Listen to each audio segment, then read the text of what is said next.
Hello, everybody. It's me again, coming back to do a Facebook Live. I haven't done one in a while, so I've seen it, interestingly enough, several people talking about occupieds, like there's something, this anomaly, which is so interesting to see. So I am going to talk about that today. So hopefully we get a few people on, because I know that there have been several questions about it recently, and this is going to be recorded and it will be sort of saved in the video section, and I may just put it into YouTube as well. But here I am. So if you guys have any questions, you want to jump in, I'm happy to chat about this. I'm going to kind of make it wide open and sort of tackle it as the questions come up. But there's a couple of things I do want to say about occupieds as we go forward. So that will be good. What else could I say to you just to start off with? Oh, we got a couple of people on. Just comment so that I know who's on, if you don't mind, because I don't know, every time I go on here, it freaking changes. And so I see myself in nothing else. Hi, Teresa. So that would be great if you could do that. And if you have any questions or any areas particularly that you want me to talk about, I can certainly do that as well. So I'll start off by saying that I'm not, well, how can I put this? I guess I am an expert at occupieds. That was really how I started my business. It's how most stagers who started several years ago, like me, would have also started with occupieds.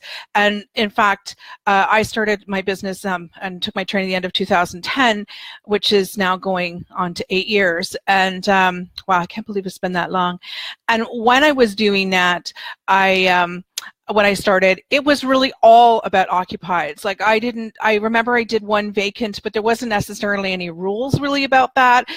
That's changed, obviously, and the way we approach vacants has changed as well. So what was I going to say? So basically, if you kind of go back to in the history of staging, I think most stagers, I would say many stagers, got into the industry because they loved the idea of being able to help people get their house ready to sell, to be able to go in and do a lot of sort of things that felt like more DIY, it was about, like I would often talk about Sell This House, because that was the show that I can remember that was on HGTV that had anything to do with selling and anything to do with it, getting your house ready to sell.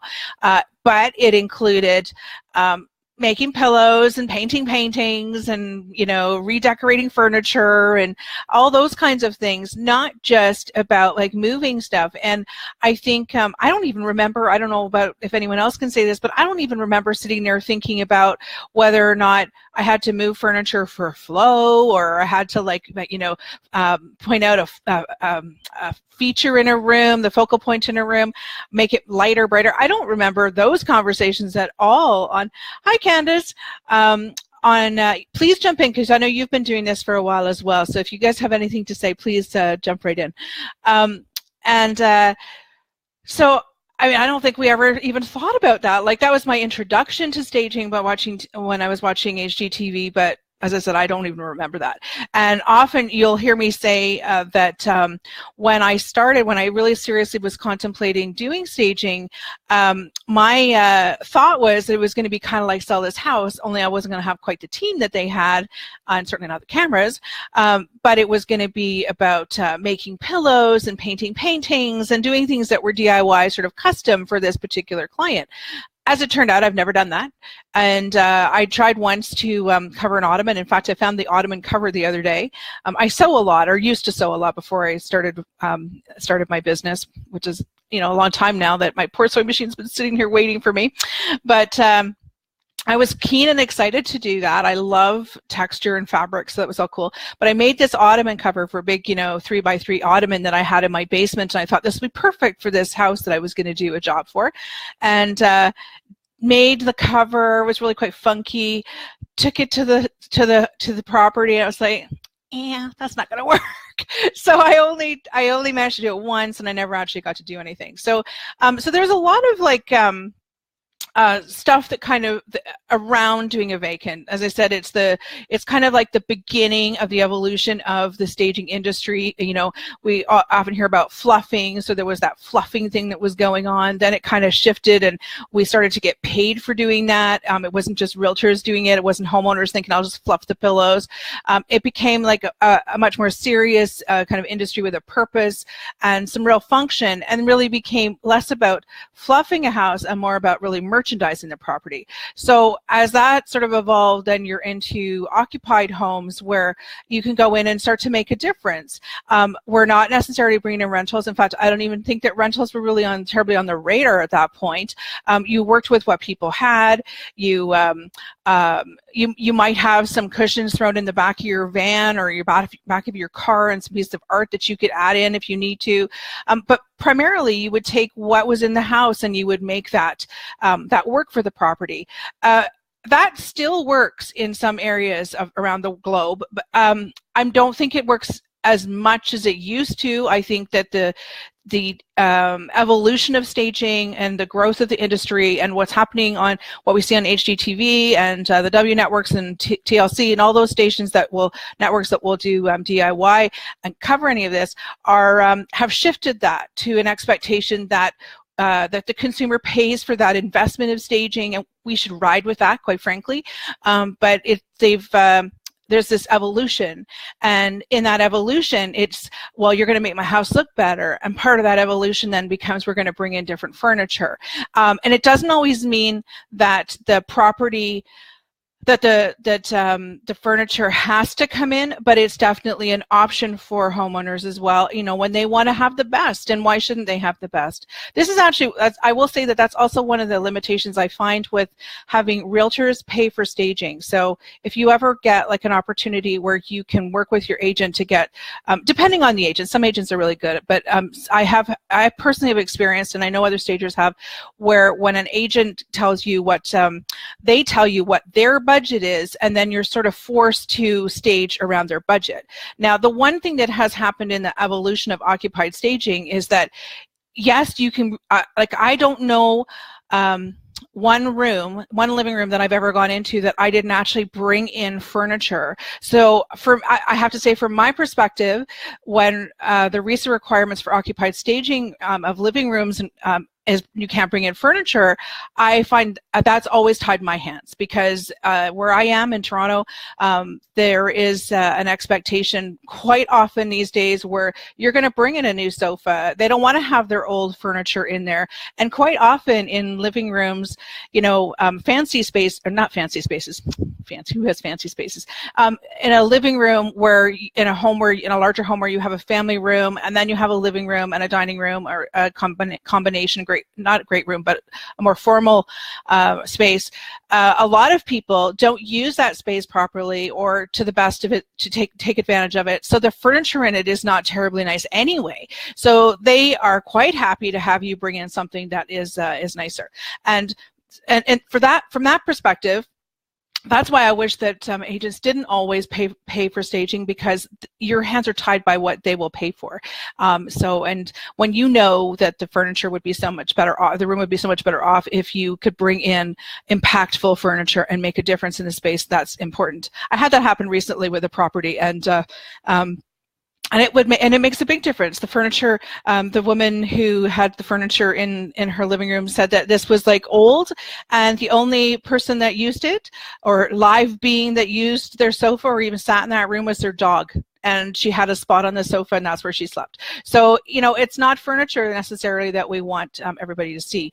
So that's kind of like the evolution of occupieds. So it's grown to include furniture rentals depending on where you are. Now, what also ties into this is the idea of, like, what is your niche when you're staging? Because if you have this, if you decide that you really want to do occupieds, or let's say you really want to do vacants and you want to focus on vacants, then you absolutely can do that. And really, honestly, it's, you know, half a dozen of one, six of another. There's pros and cons to both sides. There's no reason why you can't be doing both. There's no reason why you can't be being specific and having a niche in one or the other either. So, and then there's, you know, different ways to do that as well. But, you know, so when you have when you decide that you really want to do vacants, then you know that you're going to have some way of bringing in full home staged rentals. So like you're either going to work and partner with a rental company, you might work and partner with a furniture company or furniture store, manufacturer, depends on what's available to you, and you may have your own furniture, and I think that is becoming much more the norm, is that stagers who focus on vacants have their own inventory complete, because when they can do that, it means that the revenues all come back to them. They can choose the inventory that they want to use, and so it rounds out their being a full service vacant stager. So I would say that is definitely one side to the story of doing a vacant. The other thing is that when you do vacants, you're far more likely to shoot your revenues up higher faster, because you actually are making investments in inventory that you can continue to make money on. Like, it's a really good revenue stream. I would also say that doing a vacant, and this is a big difference between a vacant and an occupied, is that when you do a vacant property, that you often do them far faster, that your work and planning and prepping for a job, that's where the work is, but the going to the property, it's pretty straightforward what you're going to do. You have your staging plan all set, you have your inventory on the truck, your team knows what they're going to do, and you can be in and out of a house in under 3 hours when you're doing them frequently, and that's your niche. So you can really do a lot more. And some stagers really don't have any interest in being involved with the homeowner. And I personally love doing vacants because I found they worked faster. I didn't have to get involved so much with the homeowner. They just worked better for me. I got to maybe do the things that I loved. However, and show off my style. However, when I started staging, I absolutely envisioned myself being able to go in and do wonderful things for an occupied home, and I love DIY. So that really was somewhere where I really thought I was going to fit. If you told me vacants when I started, I wouldn't have said yes at all. That would have been what I was going to do. But then as time goes on, I ended up doing that. But still doing vacants. Where I am in Toronto, the consumers, I would say, I don't think I've ever, in all my years of business, have ever done an occupied home where I didn't bring in rentals. Now, that does not mean that there aren't houses in Toronto that could have done that with. Doesn't mean that there aren't houses and sellers around the globe who wouldn't absolutely appreciate that you come in with your expertise and you use what they have. It would be a different service, and it would be something that you could absolutely package up and make very unique and very special in your area, that this is something that you really focus on. Now, one of the questions that came up in another group this morning was around occupieds, and about how do you woo realtors or sellers to actually work with you if you do occupieds. Now, one of the things that I would really, really push, if you're going to specialize in occupieds, and it actually doesn't really matter whether or not you specialize in them or not, you should be doing this anyway, but especially with an occupied home, is absolutely 100% you should be pushing a consultation. And so if you start off by selling your consultations to an agent or a seller, that's what's going to get you in to do the occupieds. And when you are doing when you're selling the value of the consultation, it's about how much you can make the seller, how much money they could be leaving on the table, and you can help them to avoid that, that you're going to give them this great to-do list, and the return on investment for the realtor is massive, because you can save your sellers tons of money and you can make them tons of money by the work that you have and don't have them do that you recommend during the consultation. So that for sure is one of the big pluses of doing the consultation. Doing the consultation also is like a really, really invaluable way of you selling your value and creating a relationship now with the seller and proving your value to the realtor. But when you can prove your value to the seller and you build that relationship, it's like being on a 2-hour interview and you get to show your best. And so when they're finished, they can't imagine not working with you on that next step. So depending on where you are, that vacant, that occupied job could be that you bring in inventory when they require it, or that you or that you used only what they have. And as I said, you could package that up as a nice, unique service that and make it feel something that is manageable and cost effective.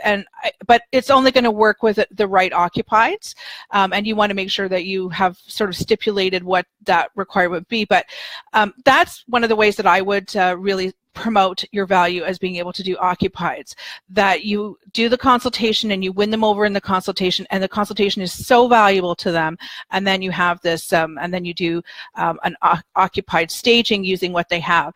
Now, one of the things you may have heard me talk about is, and I do this often, recommend this when you're in a community where maybe staging hasn't really happened too much, and you really want to kind of prove the value of staging, because some realtors will go right to the other end and want a vacant, and that's absolutely fine. You can absolutely do that, but it's those occupieds where people kind of like, do I have to make that investment? And you want to prove that they can and that they have value.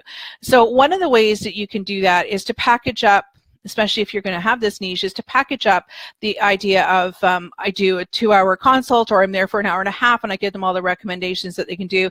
And 2 weeks later, when they're ready, I come back, or I send 2 assistants. We come back for 3 hours and we use only what you have in the house. And that's assuming that everything is done from the recommendations. They've done all the work, and now you come back and you make it all work perfectly. You can also do it where you you include, and you can adjust your price to make it work, but you can include 2 bins of inventory, and then those 2 bins of inventory are completely up to you.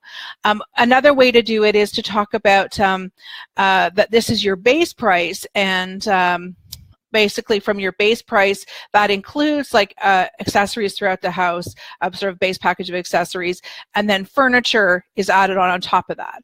And you can create and design what that service looks like for you. If you want to say we do living room, dining room, and master bedroom and bathrooms, and that's your occupied package, and that's your and this is your price, and anything else you add on to that, you can do that as well. And it's just a different way of communicating what you do. So Teresa, could you comment on an occupied that has been professionally decorated? The owners have obviously spent a bundle, now you need to underdecorate it. Okay, we can talk about that for sure. So that's like how you can actually position that. One of the advantages of doing an occupied pricing wise is that you can, like when you do a vacant, well, see, when you do a vacant, it's really easy to price, because you basically can look back at your history of pricing and your history of doing quotes for vacants and know how much on average it costs you to do a room, and you know your overhead, so that you can say, because pretty much if you're going to do a living room, it's going to be basically the same kind of living room. If you target in the same area, you know the houses are more or less the same sort of size, what you're looking at. So you know what your average price is going to be of a living room. And so you can say that it's, 5 rooms times this price, and that's what your vacant cost is. So you can do that quite easily. The thing with a vacant, though, is that you're typically only going to have one option for them for a price. Like you could do a good, better, best, but you're likely not going to have that middle one. You're likely only going to be able to do 2, and maybe your top level one includes the basement. But to stage a vacant property, you don't need to do that. You only need the key rooms to stage a vacant. So it's usually just one price, and it's not so negotiable, because this is what it's going to take to do it, and you know that. When you do an occupied, there's a lot more variables into the kinds of inventory that you could bring in.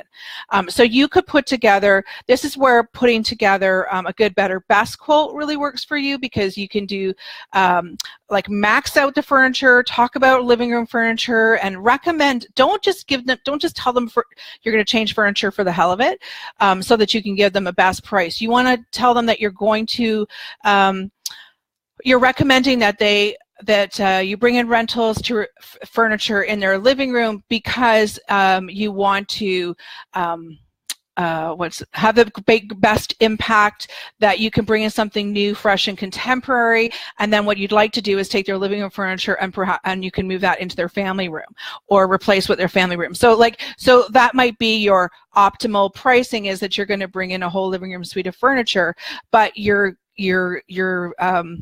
good and your better price might be, your good price might be that you bring in no inventory, and your better price might be that you don't bring furniture, but it's just accessories. So you're in a position then to give them a good, better, best. You're in a position to compete only against yourselves, because they won't need another person to come in and quote. And that you're also going to discover that that's also where if you were competing against other stagers, there's going to be such a huge difference, because in other stagers, what they see as an ideal staging plan isn't necessarily what you're going to see as an ideal staging plan. They aren't necessarily going to have the same inventory as you, so it's comparing apples to oranges. So when you present 3 prices, then you're competing with yourself, and you know what goes in, and there's no, you don't need to compare. You can give it to them in a chart and say, this is what we're going to do, and compare it that way. So that's how so that's another thing that makes occupies quite different. But you have this great opportunity when you do that consult to woo them with the value that you're going to be able to do for them in an occupied home. Now I was going to mention something else as well, but I guess, yeah, so that covers like how you would market to those people. So you want to market to the same as you would for vacant, but you're going to market the value of doing an occupied. You want to really market the value of the consultation, and then go from there. Like, that's where you want to get them in, is the consultation. That is, like, I personally think is the most important part of the entire process, where you can bring the most value and you can influence the most change, and increase their list price by doing that. You can increase the opportunity to get the highest sale price and the fastest days on market that way, by making them competitive in their market and making their property look really good. And you're also really involving the seller in that process too, so that really works.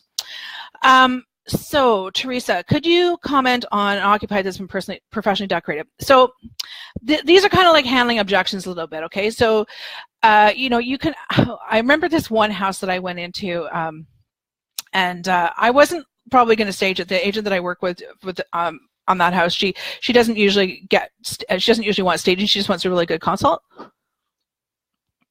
And, oh, my tea's cold now. Anyway, so she had this house, and you know that sort of like 90s look, where the cathedral ceiling and the big, huge, high curved windows in the family room.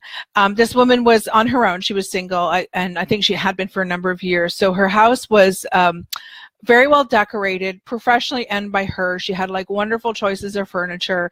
It was very much that sort of Wedgwood blue and yellows, and lots of white and wood, pickled wood, and balloon drapes, and chintz fabrics, and lined, and thousands of dollars spent on these curtains.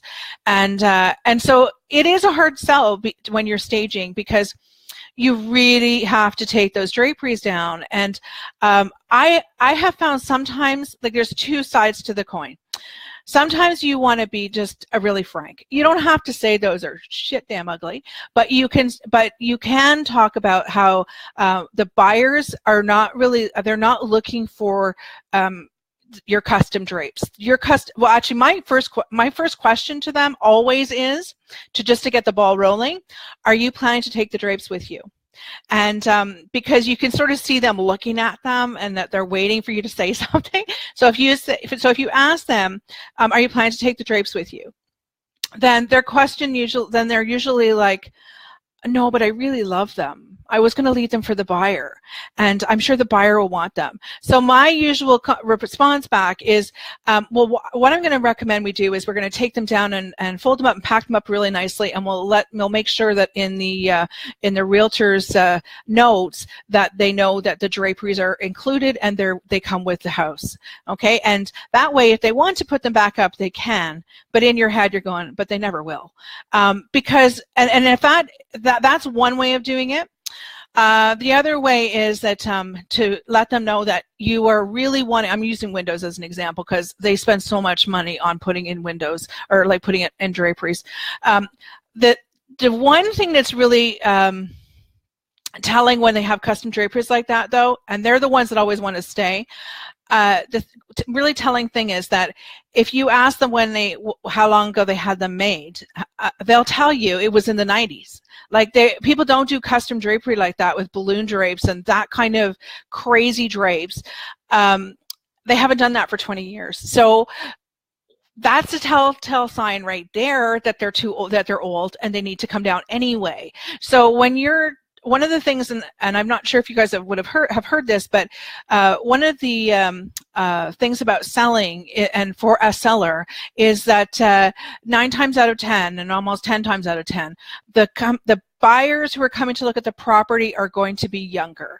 And that is really important for you, and it's really important for the seller to know that, because when the seller realizes that it's their kids, their kids' age that are coming into the house and will be looking at the house, then they start to realize, my kids don't like those drapes. My kids' condo does not look like this. My kids' new house does not look like this. They took everything down, and they're able to kind of relate, because oftentimes when you go into a house like that, that's what's happened.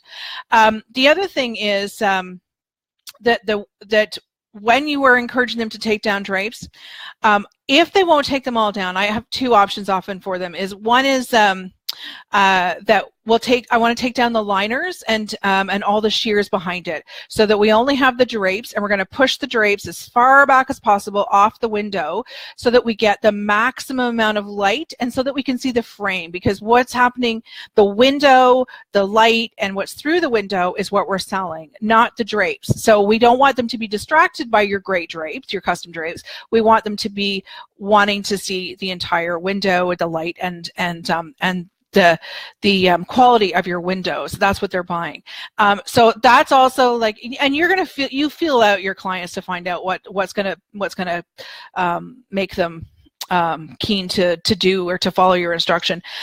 Another thing that I have done on several occasions is said to the seller, I know, and I find men are the worst. They want to keep them all, and I've said to them before that if I haven't managed to convince them that they need to show the light. I've managed maybe to get them to pull back, but I know they really should take the drapes down.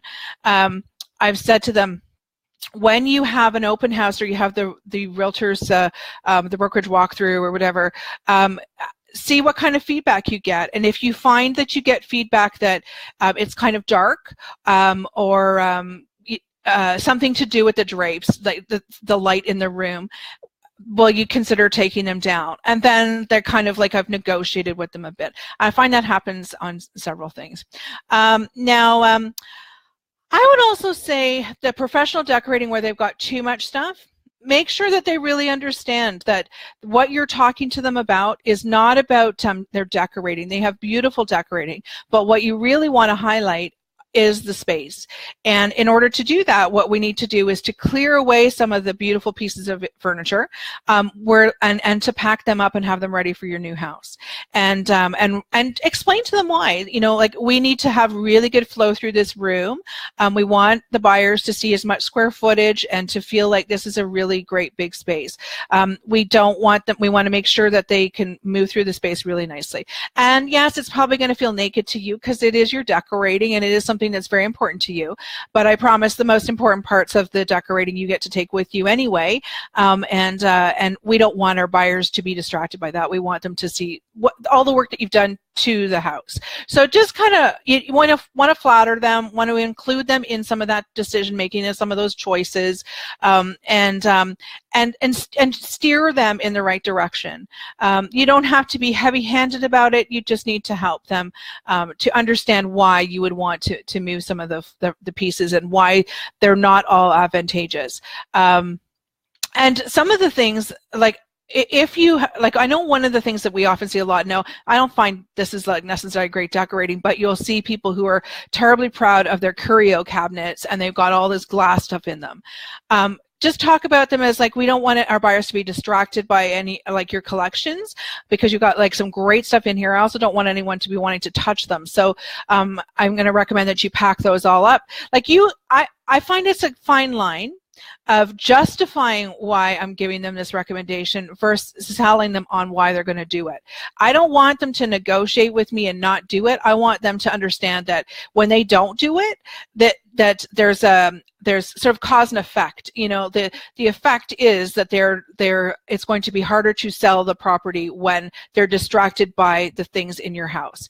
The same with art. You know, like maybe suggest to them that, like, especially if you're going to do if you're going to do an occupied and you're staging a living room and they have big pieces, they have lots of art, what you can just say is, so what we do when we're staging is we try to create as little clutter, not clutter's not the right word, as we're try to give like just a very neutral space. And one of the things that how we do that is to take down the bigger piece, or the more pieces of art, and we'll just leave one big one and we'll use one big piece of art.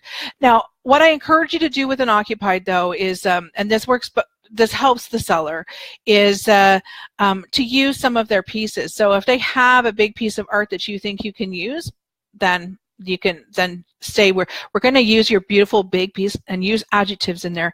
We're going to use that beautiful big piece of art that you have in the living room, or we're going to move that into another space. And what I'd like you to do is pack up all these smaller pieces, and then we can focus. We'll give the room some focus with that big piece of art, and we're going to use the colors that are in that art as well. Like, so just, I don't know if that answers your question, Teresa, but you need to flatter them. You need to include them, and you need to educate them, but you don't want them to, you want to educate them so that they are on your side and they understand why you're making the recommendations that you're making. If they don't make the changes, then there's really nothing you can do about that. And so sometimes when you go back to an occupied and you're going to go do the work now, and they haven't taken down the art, that's one of the things, the challenges of doing an occupied actually, is that they won't necessarily do everything on the list. And that's why you would prioritize for them. And that's also why you want to check up with them and find out what they did before you go to actually do the staging.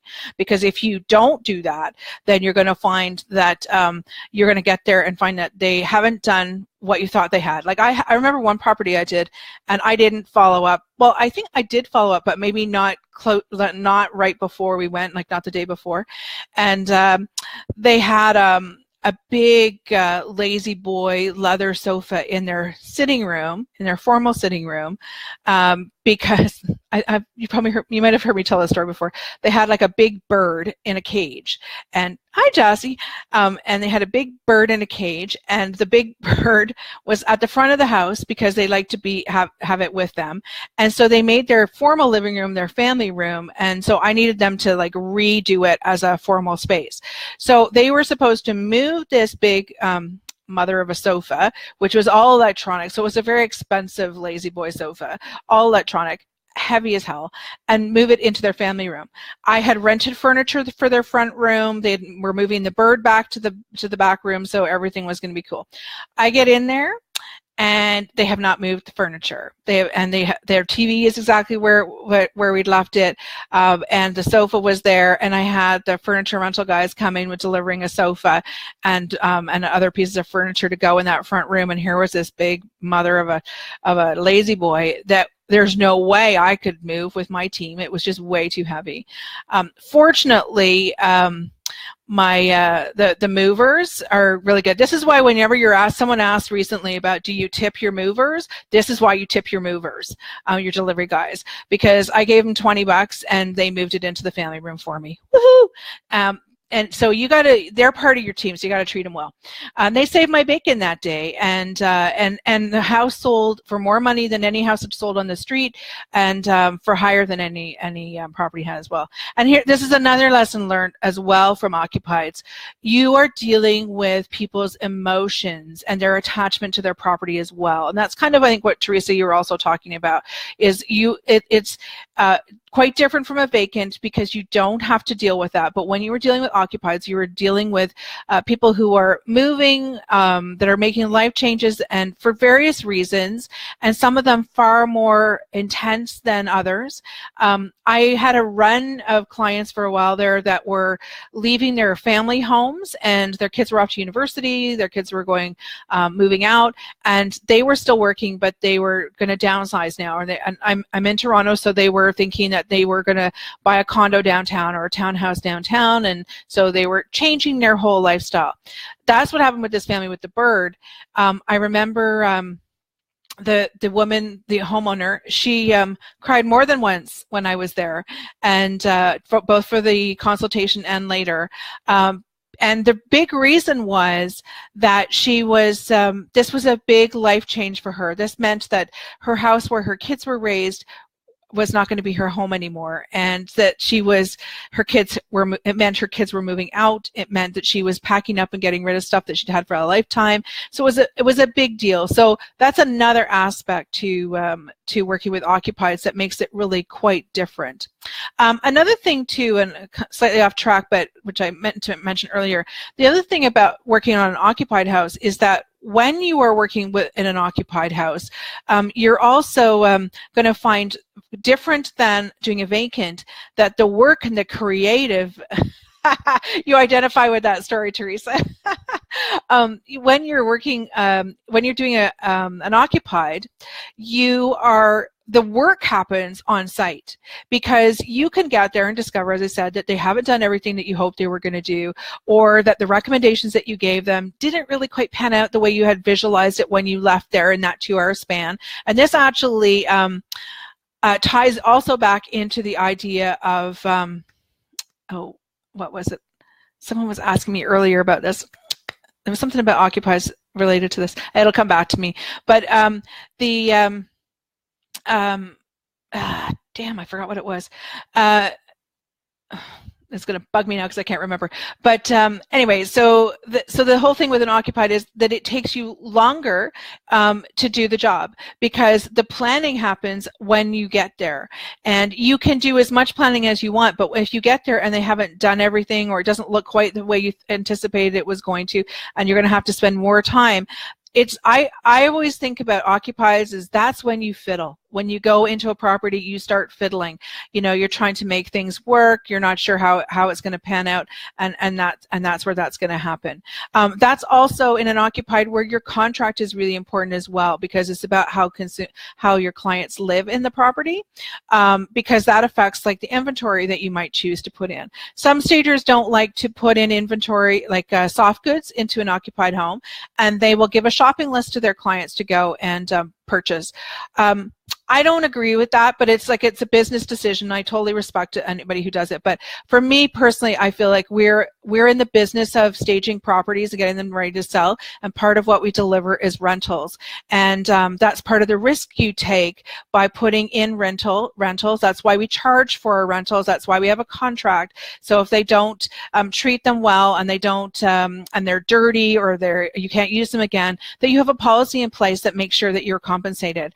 I don't go crazy about that, because that's truly what it is. I have dogs, I have kids. I don't smoke, but I have dogs and I have kids, and young boys, and life happens, and you're asking people, like where I live in Toronto, houses, well, you have until very recently, sell really fast.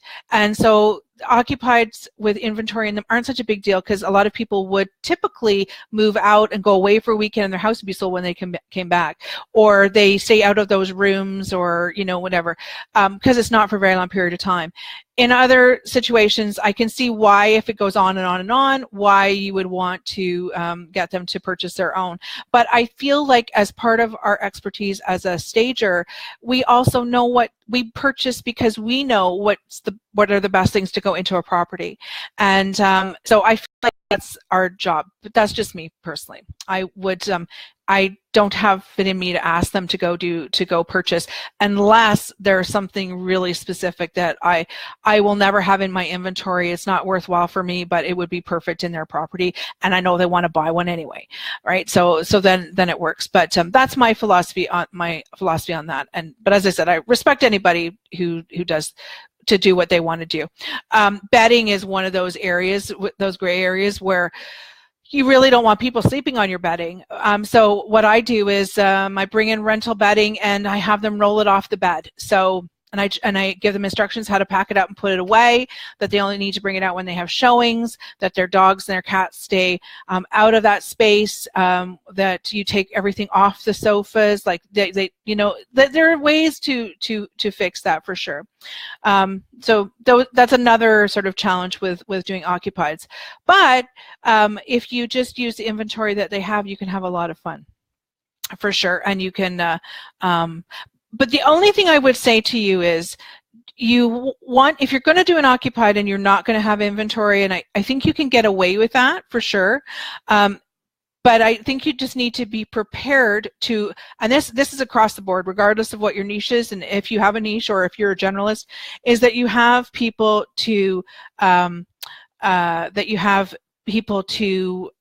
go and then that you can refer to.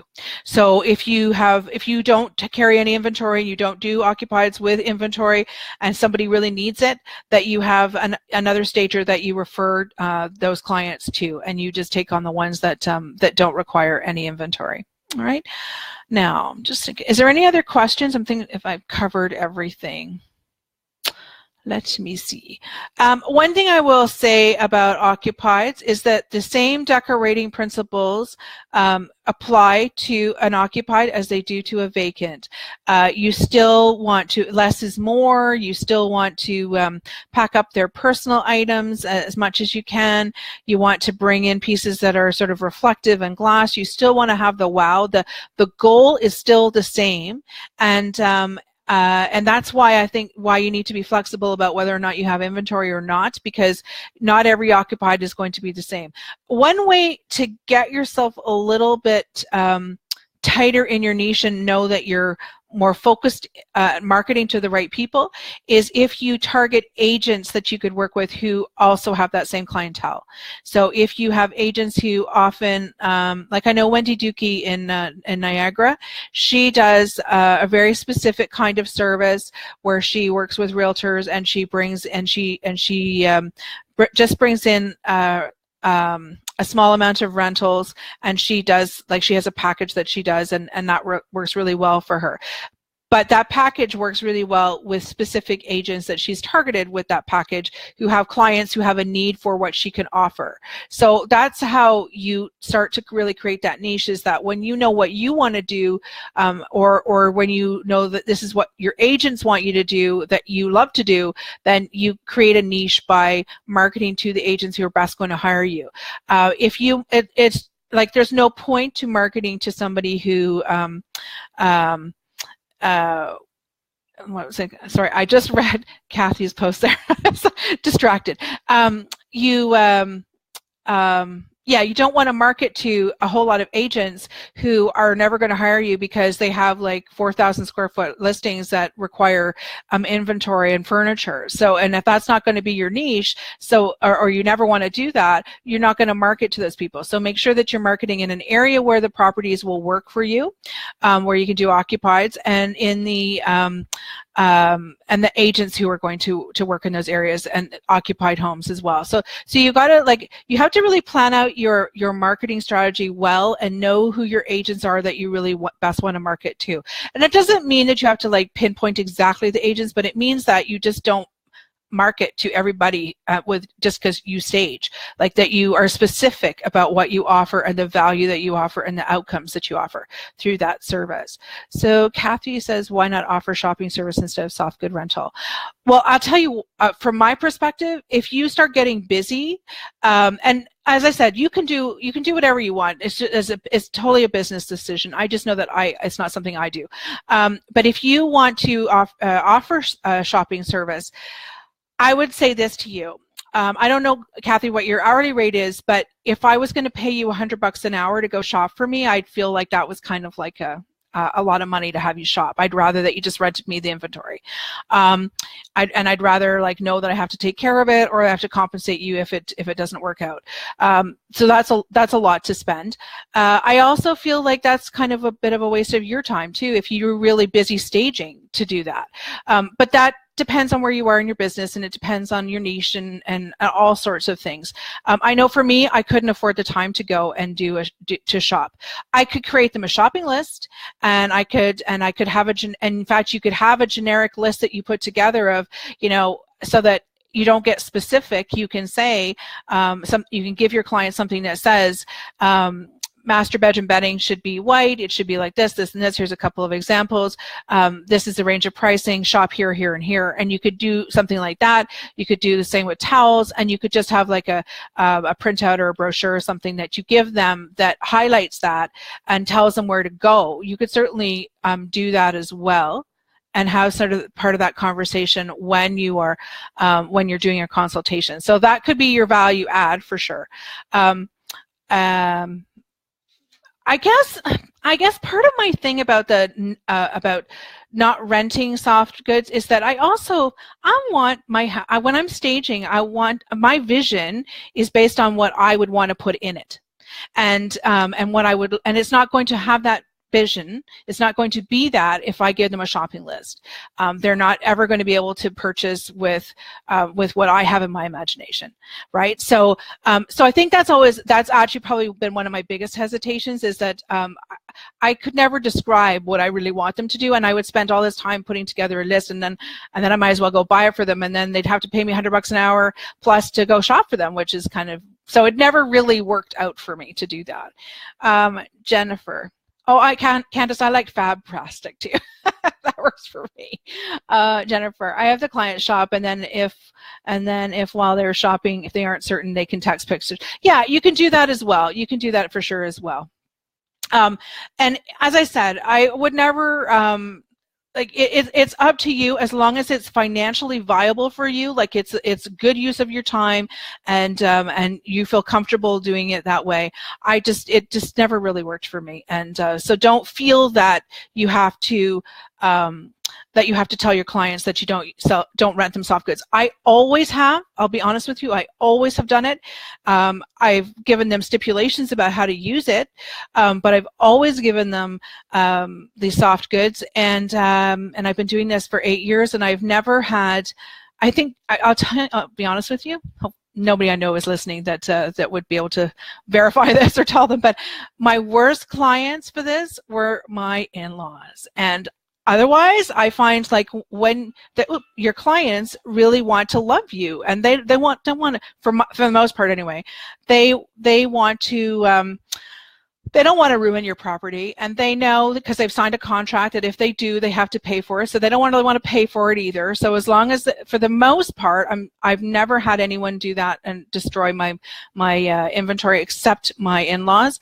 And my mother-in-law let my niece wipe toothpaste all over bathroom towels. There was the dog, which was supposed to be out of the house, wasn't, and there was dog dirt, like not dog dirt, but dirt from outside all through my rugs and stuff like that. And that was the worst I'd ever had. And if I had anything that was marked up or smelled or anything like that, I just had it cleaned, or I charged them for replacement value. So it never really has been a big deal for me, but absolutely you can do what you want.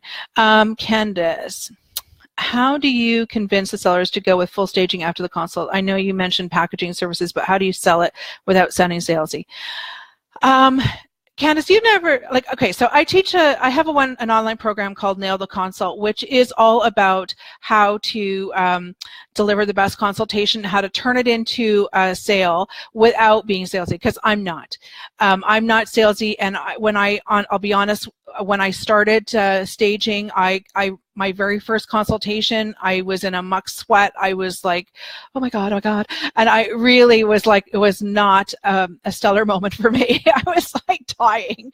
And after a bit of time, I found that I've came up with a formula that really worked for me, because, and I still hate doing the selling part of it.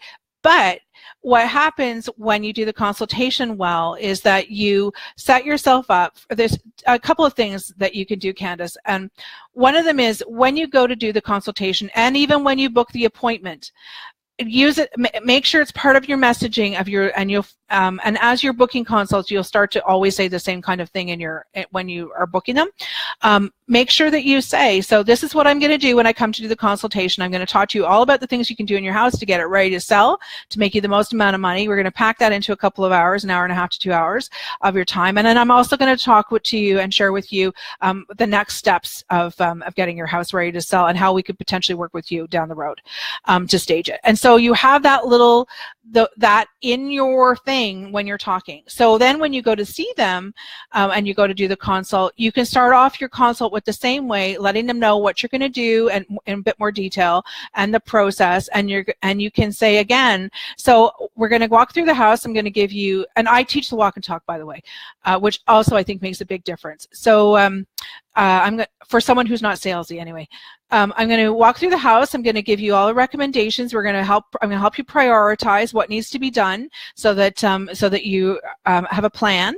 And I'm also going to talk to you about the next steps about staging the property and how we could help you to do that.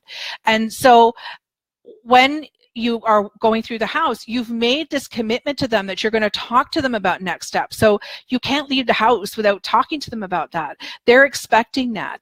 They invited you to come in because they know that you're going to give recommendations, and they also know that they really know that there's more that you do. If you find that your realtors don't promote your value as a stager, like not just the consultation, give your, like I created a brochure. I do have one here somewhere.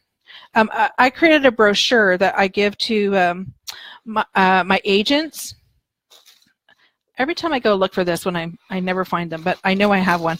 Oh yeah, here it is. No, I can't find it. My drawers are too full of junk.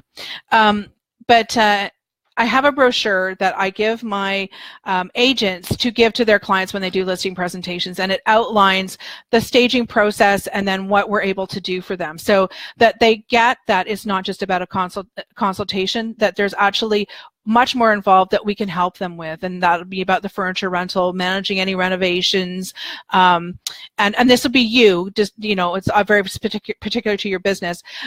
So that you can give to the agents ahead of time so they have that when they do a listing presentation. But when you go in, you've already made this commitment to them to tell them this, and so now you want to follow through and make sure that you do tell them.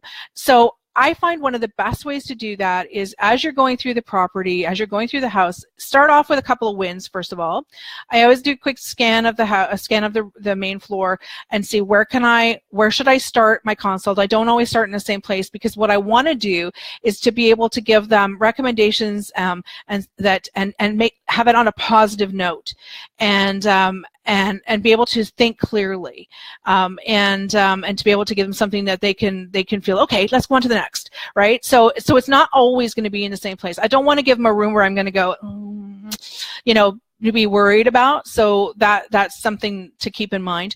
And then as you're going through, you're going to go 2 or 3 rooms, and you're going to get to a point where it's like, so in this room, what I'm going to suggest to you, it might be the master because you've moved up to the 2nd floor, and say, so in this room, what I really need, I think what we're going to have to do, I'm going to recommend painting in here, but have you guys, and you can make that recommendation or start talking to them and ask them what, have they thought about budget? Have they thought about how much they have to invest? And I find it's easier to talk about it to them as you have given them a couple of recommendations already, and now you're starting to get into some points where they're starting to trust you a bit more. You want them to, you know, to get to know you, then to like you, and then to trust you. So, you know, you think about that process in that 2 hours that they need to know you. They've started that path already. Now they're getting to like you because you've given them recommendations that they can handle, and you obviously sound like you know your stuff. And then by the end of it, they trust you because they know you're not trying to gouge them, that you're trying to help them to get their house ready to sell, that you have their best interests at heart. And so if you start talking about like how much money, what's your kind of budget are you thinking about, getting your house ready, they're going to say, well, I don't know, we were kind of hoping that you might be able to tell us, and there's your window. And you can say, well, usually what you want to go by is 1 to 3% of your list price is what you want to be able to put into invest in your house to get ready to sell. And usually that includes the staging as well. And then that gives them sort of like an idea, and then they can say, ooh, that's a lot. We were thinking maybe 1,500. And you're like, okay, so 1,500. So let's walk through the house, and I'll give you all the recommendations, then we can start thinking about where $1,500 will take you. And so you've started this trusting conversation with them. So when you get to the end and you start talking about staging, and you may have said, I'm going to recommend that we replace the sofa and bring in a rental, and then you can use this sofa downstairs in the family room, and that'll give like a whole another area that your realtor will be able to sell as value on your listing. And so I'm going to give you 3 quotes, and one is going to include the rental of the sofas, and the other is just going to be accessories, and I'll give you one, and you can say one we'll just do the main rooms, or however you want to do it. And that way, and you let them know that, like, I would never give them a price on the spot, Candace, because for me personally, you probably heard me say this, but I hate doing math in front of people. I mean, like, that's one of the things that makes me like sweat to death. So, and it's sort of written all over my face that I'm not comfortable with it. But the other thing too is that, so you tell them that you're going to get back to them in 24 hours with 3 prices, or 2 to 3 prices. You're going to pull the best plan that you can, and give them that. And so they're expecting that now, and they're expecting you kind of told them what you're looking at, and sort of what potentially the options are. And if they ask you sort of, well, how much do you think it's going to cost to do the staging? This is where you want to be. You don't want to give them like a firm price, because if you go back to your desk and back to your office and you put together a price, and it turns out that the price that you put together is far more than what you told them it was, then you're kind of screwed, because you have to kind of go back and fix that, or stick to what you originally told them. But if you'll know when you start staging quite a bit that you have a lot of reference to pull from. So you can say, well, I did a house recently, like similar to yours, with a similar sort of plan, and I think you can probably expect to spend between $1,800 to $2,500 if we're going to bring in furniture. The more furniture, obviously, the more expensive it gets. The more rooms we do, the more expensive it gets. But that's roughly what I think we could do. But I'll put together 3 prices for you, and I'll send them off to you in the next 24 hours and email them, and you'll get the price, and then we can talk more. And your prices don't have to be firm. Like, you can give yourself a little bit of flexibility in there, but I always say that don't give it to them for less. Just take out something, and so that you can reduce the price. So if it turns out that they want to knock it down by $300, then suggest to them, so why don't we take out the extra 2 chairs, and we'll use what you have, in like the extra 2 chairs in the rentals, and we'll use what you have with your coffee tables, something like that. And then they feel like you negotiated, and that you were playing fair with them. You still got what you wanted, and they still have a really good staging plan. I think always one of the things I worry about when we talk about negotiating and taking things out is that it's not up to the seller. It is not up to the seller what happens. It's when the seller says, this is my budget, then we try our best to figure out a plan that will work for them, but we don't compromise the plan. And if we take things out, it's our choice of what comes out, because we are the experts for this, and we're the ones that they should be listening to. And I think that's why I have hesitation about sending them with a shopping list and not being really clear, like not doing it myself, but knowing that that's not affordable for a client to pay for me to go shop for them for an hour or 3 or 4 hours. So anyway, that's my thoughts on that. There you go. I hope that helps you, Candace. But just treat it as that you are getting to know somebody, that you're talking to them about like how you do business. Don't think about it as sales. Think about it as like how you can help them, and there's a cost to getting your help. And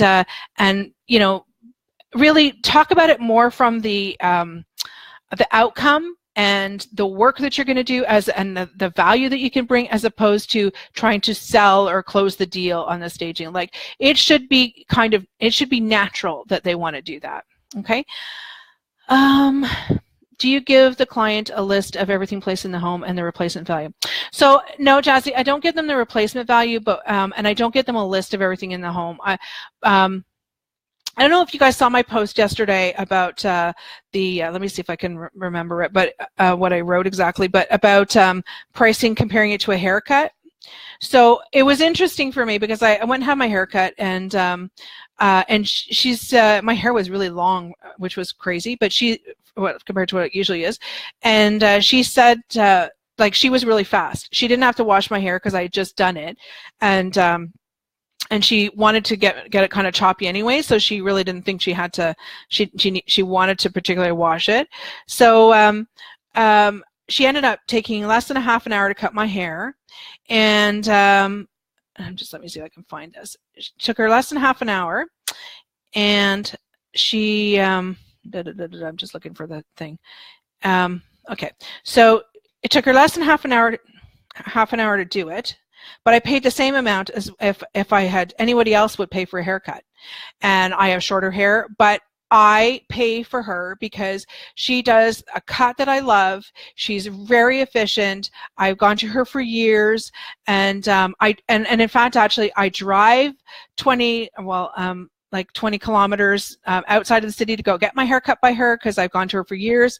I trust her. I value what she does, and so what I was trying to get across in that post yesterday was the fact that it's not about the individual things that you bring onto the site. You want to make sure in your calculations. So if you took my pricing webinar, if you watch that, or have taken a pricing class with me, I talk about how you need to know what your overheads are, you need to know what rentals you're bringing, more or less, and you need to know labor costs, because those are the things that you're going to have to pay. You need to be making money on those things. You need to be able to then pay other vendors for some of those things. So you have to know that you're bringing in at least that amount of money, and then it makes you a profit.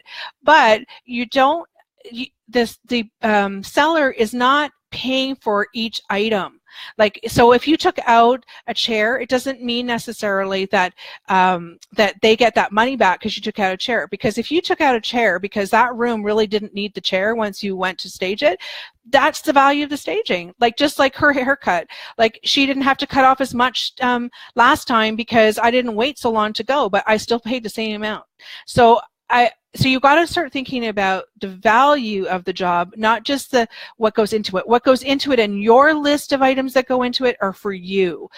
They're for you to calculate and make sure that you are getting compensated, that you can actually, like if I rented from another place, that I'm getting enough money out of this job plus my profit to actually pay those bills. That's more what calculating the cost of the rentals is about. But you want to think about that overall value, and I think that when you start thinking about the overall value of the job and what you're doing, you start to think less about negotiating. Honestly, like when you know that this is the value of the job, you're far less likely to want to negotiate, and that's one of the reasons I also say take out a space, do less for less money. Don't sell yourself short on that. And so, Jassy, you were asking about, do you give a list? So no, and I don't do that on purpose because I don't know what that list is going to look like until I'm actually in the job and have finished the job, for one thing. It's also a lot of work for you.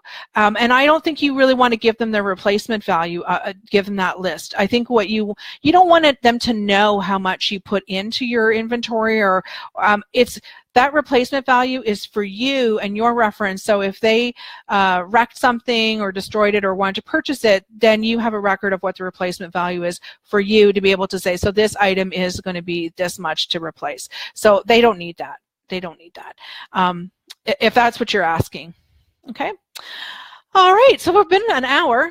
I think it's so interesting that occupieds have come up as something that people aren't as aware of as they used to be, and I think that also comes from the fact that, as I said, vacants are sort of like either you do them or you don't. as an agent. And if you don't, then that's really a shame, because you're really losing out. But if you do them, then you always do them. You always stage a vacant, because you couldn't imagine it not being staged. Whereas occupieds are kind of like, realtors kind of sit on the fence about, well, how important is this client to me? What kind of budget do I have to spend on this? They won't appreciate it all. They've got kids. Like, they'll make judgments before even asking you to quote on a job. And it's based on their business, right? And what they want of their clients. But whereas a vacant, they're pretty much all, if they do them, they always do them, right? But it's interesting about that, about occupieds. There was something I was going to also say. One other thing too, if you're doing an occupied, this is hopefully a given, but just in case it's not, if you're doing occupieds, occupieds are not about hiding imperfections. They're about highlighting the greatest parts of it, okay? It's the best parts of the home, and distracting people from the not so great parts of it. It is not about hiding anything. If you don't pull your curtain closed in your shower, because people will want to look behind it, besides which, if you do that, your photos are just going to be this big blank, but 5x5 piece of fabric, and that's not what you want. You're not selling the curtain. And so don't only open it, like keep it a third closed, and then the rest open, and just clean. Don't put rugs over holes or rugs over marks or things like that. Instead, get your seller to fix them. And if they don't fix them, then distract them with your great staging so that they don't notice them. Don't pull blinds and close windows where it looks onto another brick wall. Just turn the blades, like if it's a blind, turn the blades slightly so that you're still getting light. Anything that's closed or covered, it's a big red flag for people to go, why is that like that? You want them to not even worry that there's a brick wall about there, because they're going, oh, there's another house right there, but oh, look at that view. So that's what doing an occupied is about. It's about highlighting the features and highlighting the best parts and distracting, not hiding the other parts. All right. Okay, good. So, hi, Patricia. I haven't seen you in ages. Yes, and you do a lot of vacants, don't you, Patricia? Or not vacants, a lot of occupieds. And occupieds can be such a great thing to do. So absolutely. All right. Well, I think that's about an hour now. So I think I probably maxed myself out now. My tea's cold, and I only had one sip. So, but if you guys have any more questions, please ask away. If you haven't done it yet, I'm going to give some free trials to the members lounge. But one of the things that I've done in the members lounge is to put in pieces like this. I'm in the process of building those things, but there is information about vacants. There is information about occupies and those best practices and those things that sometimes they're reminders, sometimes they're things that are going to be very valuable to you if it's not something you learned a lot of or you don't necessarily have practice. Oh, thanks, Jennifer. Then the lounge is going to be a good place. I'm looking at the lounge as a real solution to continuing education and to continue learning and building up skills and best practices and a big community. So if anyone's interested in knowing more, I'm Cyber Friday, or no, not Cyber Friday, what's it called? Black Friday is in 2 weeks, and I'm gonna have a big sale on that. So if you're interested in the lounge and you want to join, that'll be a good time to join. All right, guys. So if you have any questions, just leave me a note, and I am happy to answer them. And I haven't done Facebook Lives too much, and I'll be honest with you. One of the reasons why is because I was told that I just give way too much information in them, and I can't stop myself. So I kind of backed off a little bit, but I like doing them. So if you want to, then if you have a topic that you want me to talk about, I will be happy to talk about it and share it in here. But for the most part, I'm taking a lot of what people ask me, and that's in the lounge. And there's a forum to chat in the lounge as well. That more people we get in it, the more we'll talk. But that's also where I'm going to focus a lot of my talking. I think is through the lounge as well. So anyway, but if you have a topic that you want to hear about, I'm happy to chat. All right, have a great weekend, guys. It was snowing in Toronto this morning. There's still a bit of snow on the ground now, and it's freezing cold, but a beautiful day nonetheless. So I hope you guys have a great weekend. All right, take care. Bye.